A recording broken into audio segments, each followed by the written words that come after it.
Thank you, madam. We as a fraternity, we get suddenly कि वही happening and we are doing something good for the citizens and suddenly ये लोग आके ऐसे कर रहे हैं. This is something. I mean खून उबलता है भाई. We are something we are doing so much support for and everything. And people behave like this. We thought we must result on all of this. We have to do something. We have voted this decision.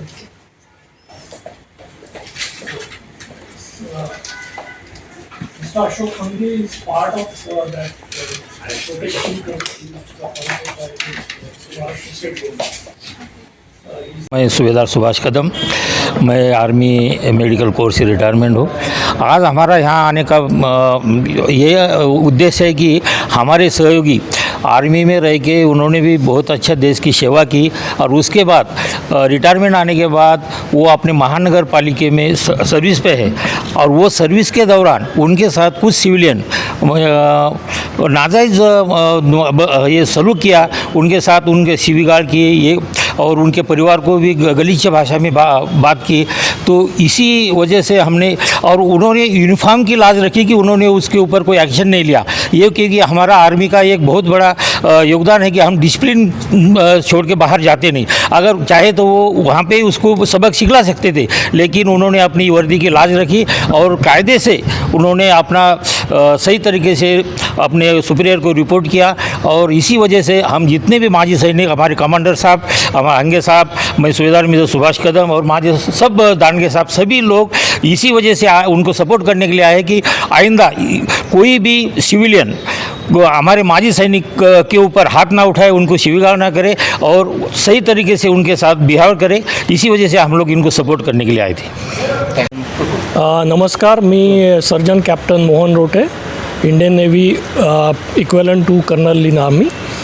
आज आम्ही इथे CP साहेबांच्या ऑफिसला आलो होतो कारण recently एक serviceman जे आहेत आपले बनकर साहेब, जे कॉर्पोरेशनमध्ये सिक्युरिटीची ड्युटी करतात, त्यांच्याशी जो काही हादसा झाला, जे काही प्रकरण घडलं, त्या निमित्ताने एक आवाज उठवायचा सगळ्यांनी मिळून, सगळ्या एक सर्व्हिसमननी इथल्या संभाजीनगरच्या, म्हणून आम्ही आज CP सरांना भेटायला आलो आणि सगळ्यांतर्फे त्यांना आम्ही आवेदन दिलं आहे की सर्व जे काय एक सर्व्हिसमन इथे वेगवेगळ्या डिपार्टमेंटमध्ये काम करतात त्यांना अशी वागणूक मिळायला नाही पाहिजे। त्यांना जो रिस्पेक्ट सर्व्हिसमध्ये असतो आम्हाला, आणि आम्ही आता रिटायर्ड झाल्यानंतर नागरिकांच्या भल्यासाठी जे काय कार्य करत आहोत सध्या, ते कार्य करत असताना त्यांना होणारा हा जो त्रास आहे काही सिव्हिलियन्सचा, तो व्हायला नको आणि असा अपमानकारक जे वागणूक आहे ती बिलकुल मिळायला नको असं आम्ही त्यांना आवेदन दिलेलं आहे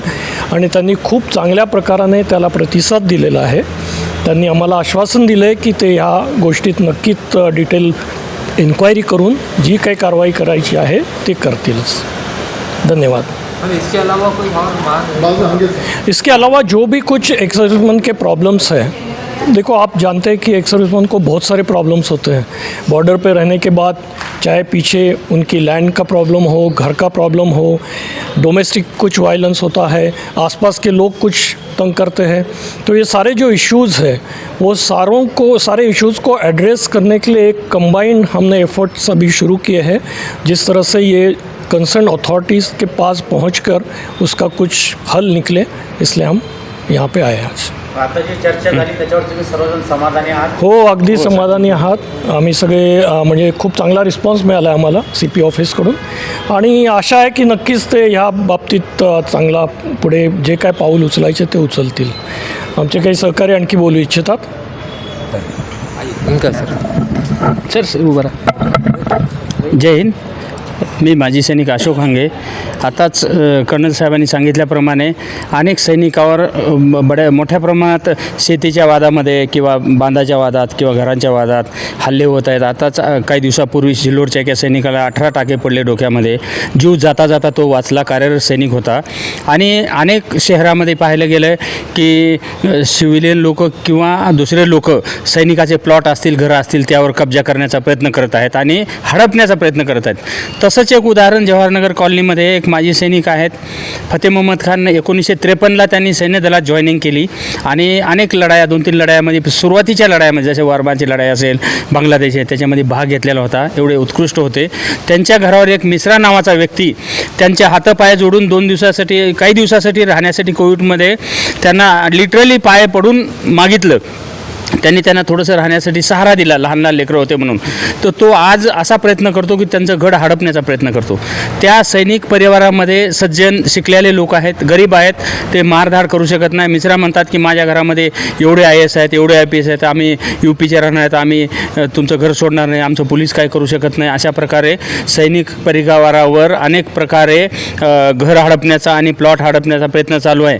जिवलंत उदाहरण जवाहरनगर निकेतन कॉलनी, जवाहरनगर कॉलनीमध्ये असं घडलेलं आहे. आणि तो मिश्रा एवढा अग्रेसिव्ह त्या सैनिक परिवाराच्या अंगावर जाऊन मारण्याचा प्रयत्न करतो आणि बाईला पुढं करून त्याचा असा प्रयत्न आहे की आपण काहीतरी त्यांच्यावर बाईला पुढं करून त्यांच्या अंगावर गुन्हे दाखल करण्याचा प्रयत्न करत आहे.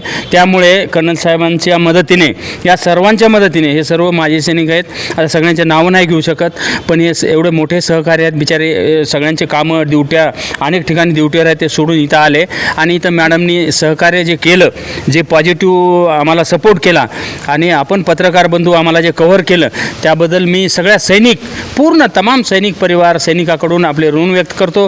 कारण मी पाहिले अनेक वेळा पत्रकार बंधू जेवढं आम्हाला सैनिकाला सपोर्ट करतात तेवढा सपोर्ट शाळेत कुणाला केलेला पाहिला मी.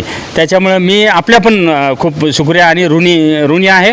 पण सैनिकांना जेव्हा जेव्हा अशा सैनिकांचे हे होतात, अन्याय होतात, त्यावर आपण कव्हर करावं. आणि जसं कर्नल साहेब आल्यामुळं आम्हाला थोडासा फरक पडला, कारण कर्नल साहेब इथं सगळ्यात मोठे सिनियर आहेत आणि ते स्वतः डॉक्टर आहेत, फार मोठ्या पदावर राहिलेले आहेत आणि त्यांची सर्व्हिस आर्मीमध्ये झाली, नेव्हीत झाली आणि बाहेर देशामध्ये झाली.